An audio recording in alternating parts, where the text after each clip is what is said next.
అందరికీ praise the lord. అందరూ బాగున్నారా? గుడ్ మార్నింగ్ అండి. దేవుడు మిమ్మల్ని దీవించును గాక. మరొకసారి ఈ రీతిగా కలవడానికి దేవుడు కృప చూపించినందుకు దేవునికి లెక్కింపులైన స్తుతులు స్తోత్రం చెల్లిస్తున్నాం. ఆమేన్. ఈరోజు దేవుని యొక్క వాక్యం ఇందాం. దేవుని యొక్క వాక్యం చదువుదాం. మనమందరం చాలా జాగ్రత్తగా వినాలి. దేవుని మహిమపరచాలి. ఆమేన్. దేవుణ్ణి మహిమపరచాలి.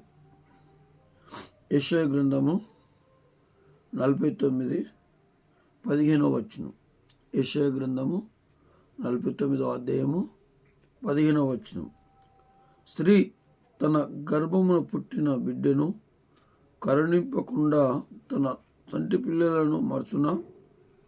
వారైనా మరుదురు గాని నేను నిన్ను మరువను. మరొకసారి, వారైనా మరుదురు గాని నేను నిన్ను మరువను. దేవుడు చెప్తున్న వాగ్దానం ఏంటంటే, దేవుడు ఇస్తున్న మాట ఏంటంటే, తల్లి మర్చిపోయినా నేను నిన్ను మరువను. చూడుము, నా అరచేతిలో నిన్ను చెక్కుకొని ఉన్నానని చెప్పి దేవుడు చెప్తున్నాడు. దేవునికి స్తోత్రం. కాబట్టి ప్రియమైన దేవుని పిల్లలారా, మనము దేవుని వైపు చూడాలి, మనుషుల వైపు కాదు. తల్లి మరిచిన, తండ్రి మరిచిన, అన్నదమ్ములు విడిచిన, అక్కచెల్లెలు విడిచిన, బంధువులు విడిచిన, స్నేహితులు విడిచిన, సేవకులు విడిచిపెట్టిన, ఎవరేం చేసినా దేవుడు నిన్ను మరువడు. అందుకే విడివని దేవుడ నీవే నా మంచి యేసయ్య అనే పాటను చిన్న ఉన్నప్పుడు మేము బాగా వాడుకుంటుంటాము. కాబట్టి ఆయన మరువడు, మారని దేవుడు, మార్పు లేని దేవుడు ఆయన. కాబట్టి నిన్ను విడవడు. నీకు ఆపద వచ్చినప్పుడు నిన్ను ఆదుకుంటాడు.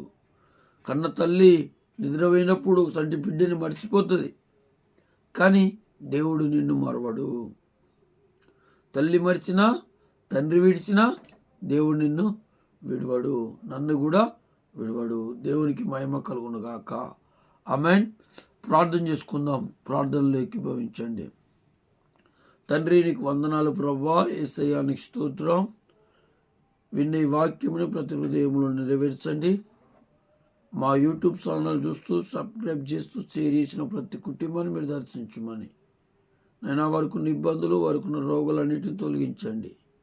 లైక్ చేసి, షేర్ చేసి, సబ్స్క్రైబ్ చేసిన ప్రతి కుటుంబాన్ని దీవించండి. నైనా మీరే గొప్ప కార్యం జరిగించమని యేసు నామములో అడుగుతున్నాము తండ్రి. ఆమేన్. దేవుడు మిమ్మల్ని దీవించును గాక. మీకోసం మేము ప్రతిరోజు ప్రార్థన చేస్తున్నాం. మా ప్రార్థనలు ఏకీభవిస్తున్నందుకు దేవుడు మిమ్మల్ని దీవించును గాక. ఏదైనా ప్రార్థన అవసరతలు ఉంటే ఫోన్ చేయండి. దేవుడు మిమ్మల్ని దీవించును.